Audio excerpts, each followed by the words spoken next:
So this video is about the need for more Black history in schools, not just on Black History Month. And I really believe that children who, even if they're not from a Black culture, it's a huge benefit to have more diversity in schools so that kids can learn about other people's cultures, so that it breaks down some of the stereotypes and the ignorance, so that they can learn that other people have made accomplishments here in America other than, just regular US white history and white Americans' accomplishments. And I think that's where a lot of the stereotyping, the hate, the videos of hate, and a lot of the misconceptions come in at the videos of hating males and females, and males that are Black and females that are Black, and then the word being Black, it has a negative connotation on it. So people that come from other countries that clearly you can see they have African features, they from their phenotype, their face, their skin color, even if they were lighter shade, that they're Black people. But they don't want you to call them Black because of all of the historical racism that has gone on in the US. It has like a negative connotation, or a negative tone to it.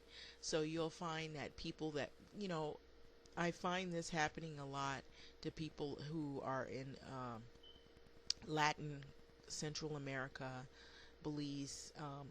If you look at those people, you'll find they're just like anywhere else, even in America, even in the States. There are Black people that are of mixed race, or they have a mixed, features, but they still will say, I'm a Black person, because the dominant features that hold true are the African features. Even if they didn't have a lot of the African features shown, they acknowledge the fact they have African in their bloodline.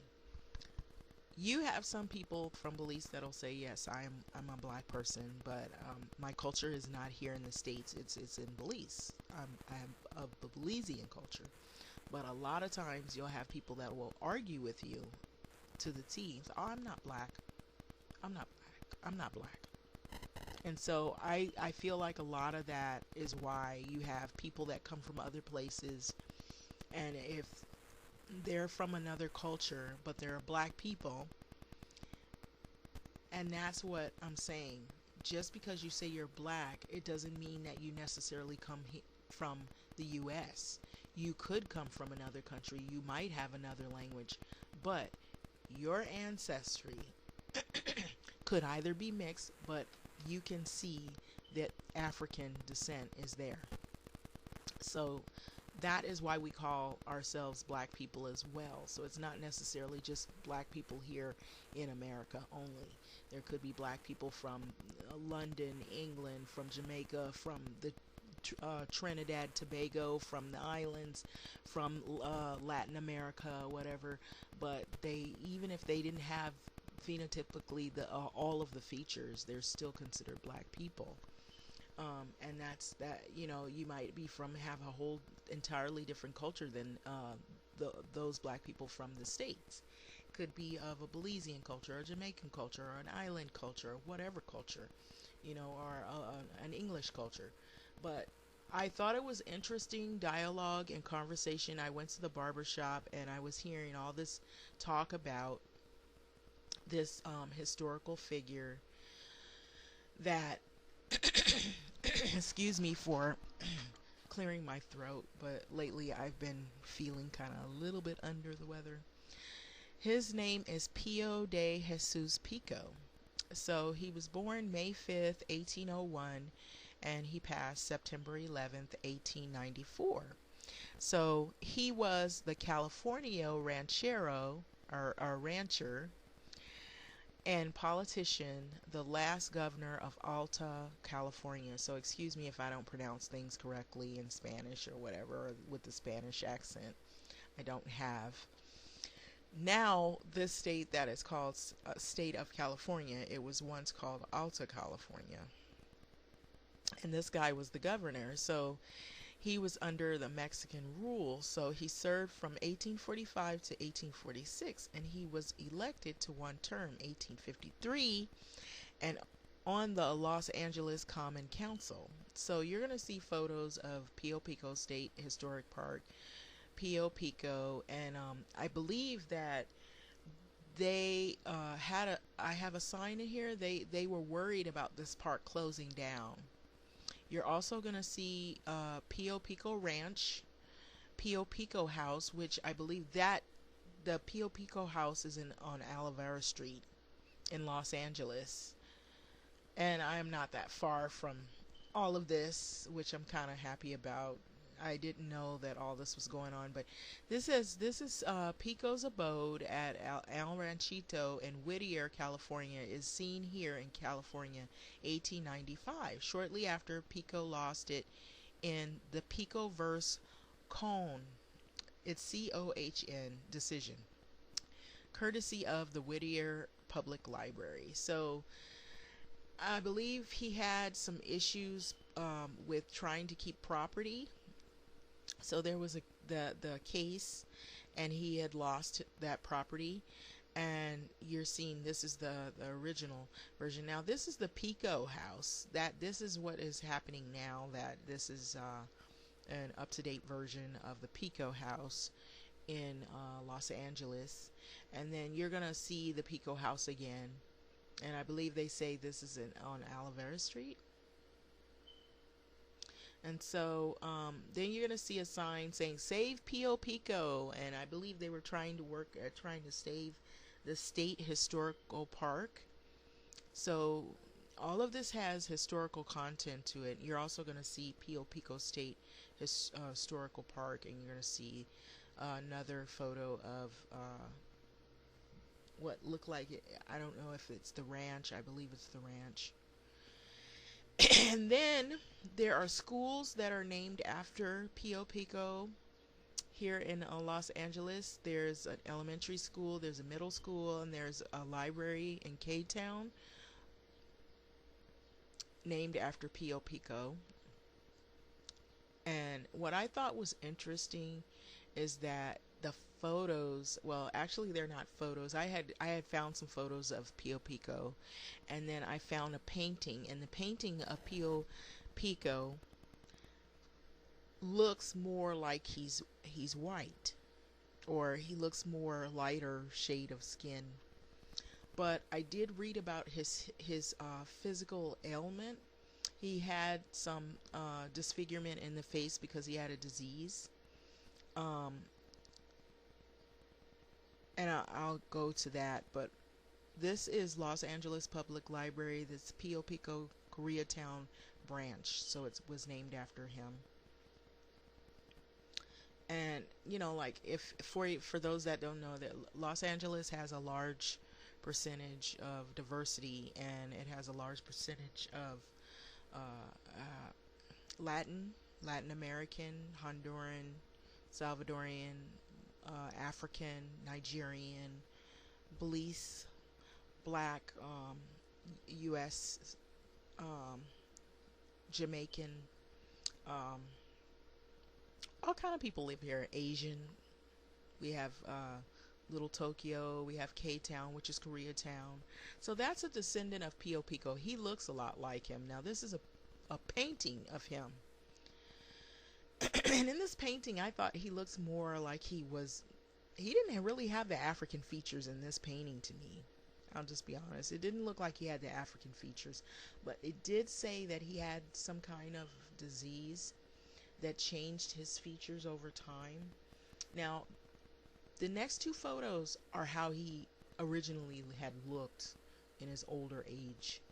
He also has siblings, so he has brothers, and they may have different phenotype, different facial features. Now I'm going to read what it said about him. In his earlier years, it says Pico was a first generation Californio. He was born in Alta California to his parents who immigrated from part of the New Spain that is now called Mexico. He was born in Mission San Gabriel Arcángel to José María Pico, and his wife María Astu oh, I may not pronounce this right. Her last name is Gutierrez. I know how to say that. So her name was Maria Gutierrez. I'm going to skip the middle name. With an it says with an aid of a midwife. So I guess they had midwives, of course. So her name is here, which is Pérez de, and I'm not going to say all of it because it's a long name.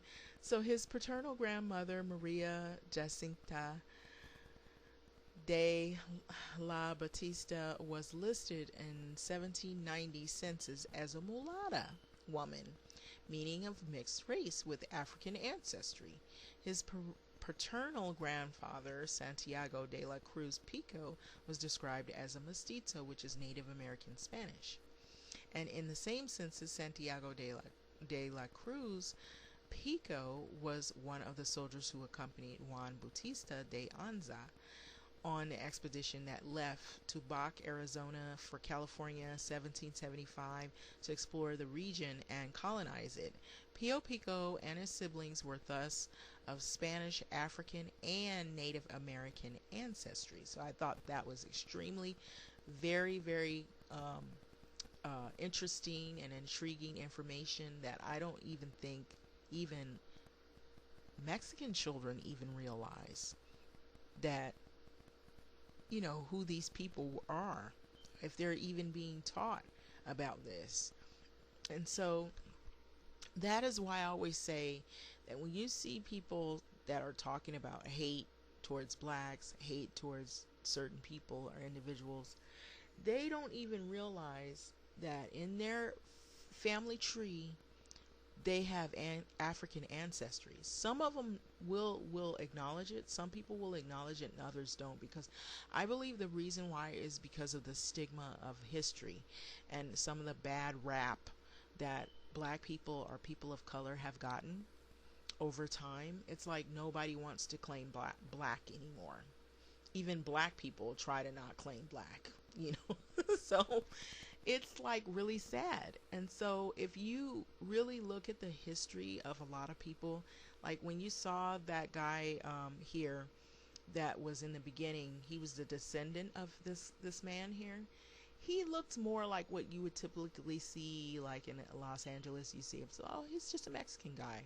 But you wouldn't know for finding out that he has African ancestry in his family tree, unless he told you, or unless you learned about him being a descendant of him. So I feel like a lot of ignorance is because people don't share the diversity of cultures of what has happened from the past. And what has happened from the past is what shapes the future, I believe. Knowledge is power, and the reason why people are so ignorant and locked up in the mind is because they're, you know, even if they have access to a library, they don't utilize it, and their parents, they don't use it. And even if you have a computer, you have access to this, what we call the superhighway of information, where you can research. And even if it's small research, you don't have to like be somebody that's a rocket scientist, but just to learn about who was here before I was, you know, or my family, you know, who in my family could be African, who in my family could be Mexican, who in my family could be white, you know, were they a politician, were they a governor, were they, you know, influential, or were they just somebody that was a worker, or, you know, was there some significant something about that person in history. So I feel like a lot of people don't learn, they don't know, and so that's what gives way to a lot of the hate that you see online. The videos posted to black women, females, to black males, to people of different backgrounds, simply because people are illiterate mentally, where they have not read information to find out whom people really are. And there's this ignorance out there that, oh, black is bad, black people are bad, and they haven't accomplished anything, and Mexicans don't have black in them. And when you start reading about history and you find out that a lot of people that you thought were of one race actually are of multiple races, or multiple cultures, or they have a multiple family, which is true of everybody. And in this day and age, really, I don't think anybody is of one specific group. So I think there's been a lot of mixing, even more so now that you have a lot of interracial coupling and dating and everything. So I thought this was interesting. It shows the world of black heroes dedicated to superheroes of color. Some black kids only see white superheroes, or superheroes that are depicted that don't show black characters. Now, they did have in X-Men, they had Halle Berry. She played as Storm. And then they had, Jamie Foxx. He played a character, and the Green Lantern. And then they've had a couple of characters, but there are a lot more characters than just those ones that they have put out. Also, the black culture and the Harlem Renaissance, that's part of New York. And even people that don't like to admit it, there was a gay black culture in the Harlem Renaissance. There were artists, there were poets. Most people don't even realize that Langston Hughes was gay. Langston Hughes, he was a poet and he was gay. There was Bessie Smith. There's, some black female dancers. They were lesbian, but they were entertainers back then. And a lot of kids, they don't know anything about what has happened. They're only learning like a flat history, like U.S. history or world history or something like that. They never really delve into all of those things. And they don't get this information until they get much older. And I think a lot of the reason why people are hurting and they're angry at one another is because they simply just don't know. They haven't seek out enough information to be knowledgeable about who people really are. And so it gives way to the ignorance. So I thought this was an interesting to bring about this guy, but I'll leave the link in the bottom. So thanks for listening.